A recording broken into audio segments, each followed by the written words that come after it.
السلام عليكم ورحمة الله وبركاته. ازيكم يا احلى متابعين في الدنيا؟ عاملين ايه؟ يا رب كلكم تكونوا بخير. فيديو النهارده فيديو حلو كده، هنعمل كيكية سريعة وبسيطة كده. مقلوبة الخوخ. طعمها حلو جدا وكمان شكلها حلو جدا.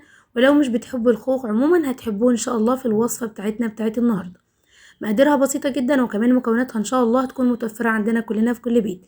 يلا بينا كده على طول، حطوا لايك واعملوا اشتراك ويلا بينا على الفيديو.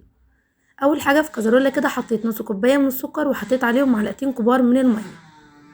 هاخد كده الكزرولة دي على النار وهسيبها لغاية لما السكر بتاعي يتكرمل كده معايا ويدينا لون الذهبي الفاتح الجميل اللي احنا عارفينه ده. خد بالكم بقى كده من السكر وقلبوه كده، حركوا الكزرولة من وقت للتاني علشان لو غمق او اتحرق بيدينا طعم مر ومش مستحب خالص في الكيك.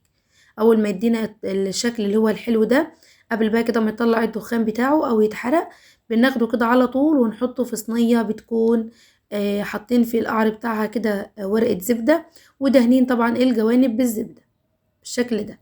هجيب بقى كده الخوخ بتاعي اللي انا مقطعاه طويل بالشكل ده، وهبدأ ان انا ارصه فوق الكراميل كده على طول زي بالظبط كده كيكة التفاح. بنرص كده قطع الخوخ دي في أرضية الصينية كده، بنحاول نرصها بشكل منتظم زي ما انتوا شايفين كده، زي كيكة التفاح كده بالظبط.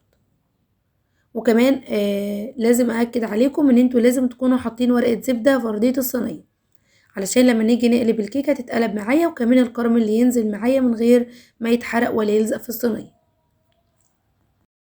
طعمها بيكون حلو جدا وكمان الكيكة بتكون طرية كده أشبه بالنايتي بالظبط. هركن بقى كده الصينية دي على جنب وهنبدأ في تجهيز الكيكة.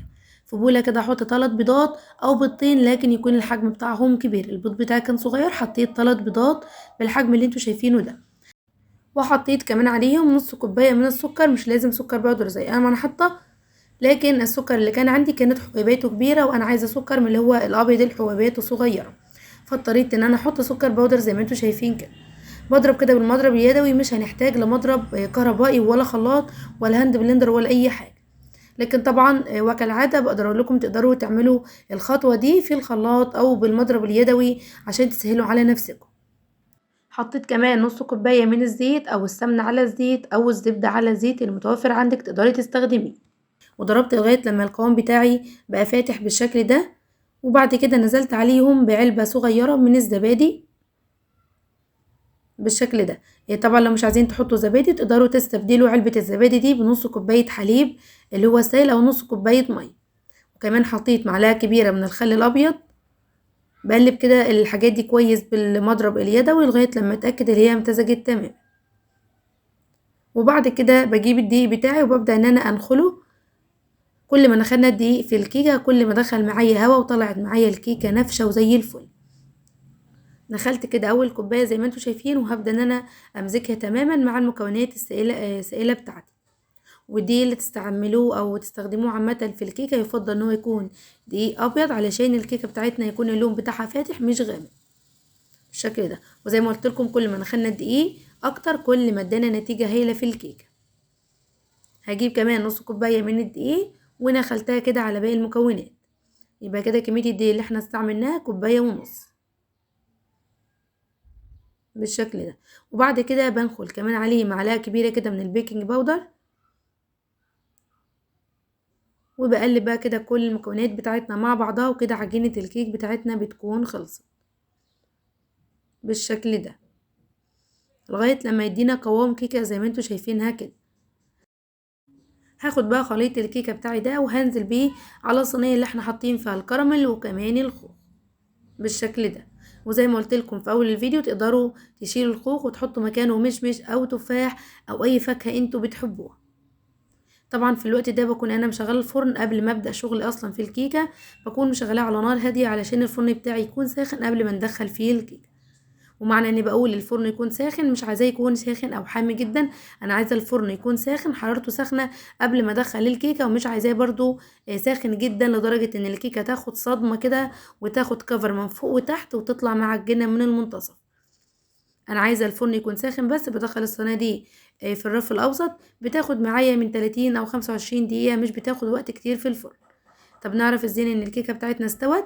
اول حاجه بيبدا الجوانب بتاعه الكيكه تسيب معايا كده من الصينيه، وبنجيب بقى كده شوب ستيكس او عصايه من اللي هي بتاعت خلة الاسنان دي، ونختبر الكيكه. لو طلعت معانا نضيفه بتكون الكيكه بتاعتنا استوت، لكن لو طلعت معانا فيها عجين بتكون الكيكه بتاعتنا لسه ما استوتش. شايفين ما شاء الله بعد ما قلبنا الكيكه شكلها حلو جدا وما لزقتش معايا ولا احترقت ولا اي حاجه. شايفين الجمال والحلاوه، وريحتها بجد ريحتها خطيره، ريحتها كانت قلب البيت. عايزه اقول لكم كمان ان ورقه الزبده اللي انا كنت حطاها في ارضيه الصينيه هوريها لكم دلوقتي في الصينيه. شايفين ورقه الزبده معايا اهي في الصينيه، وطبعا دي حافظت لي على الكراميل بتاعي ان هو ما يتحرقش ويمرر، وكمان الفاكهه بتاعتي يعني حافظت لي عليها ان هي تلزق في ارضيه الصينيه. شايفين ما شاء الله طريه وهشه وشكلها وطعمها حلو جدا.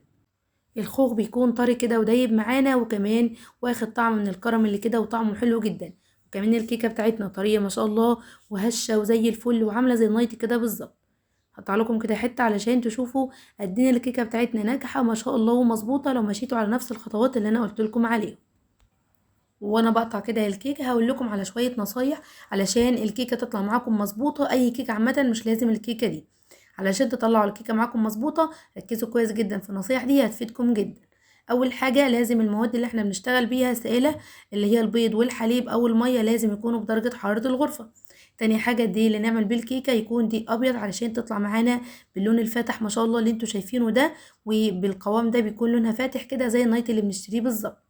وتالت حاجة لازم ندخل الكيكة على فرن ساخن، لكن مش فرن ساخن جدا، مش اللي هو فرن كنا مثلا ساخن جدا فالكيكة تاخد معايا كفر كده من فوق ومن تحت وتكون طرية من جوه. لا، بيكون يدوبك فرن ساخن كده بنشغله على نار هادية جدا على ما بنعمل الكيكة.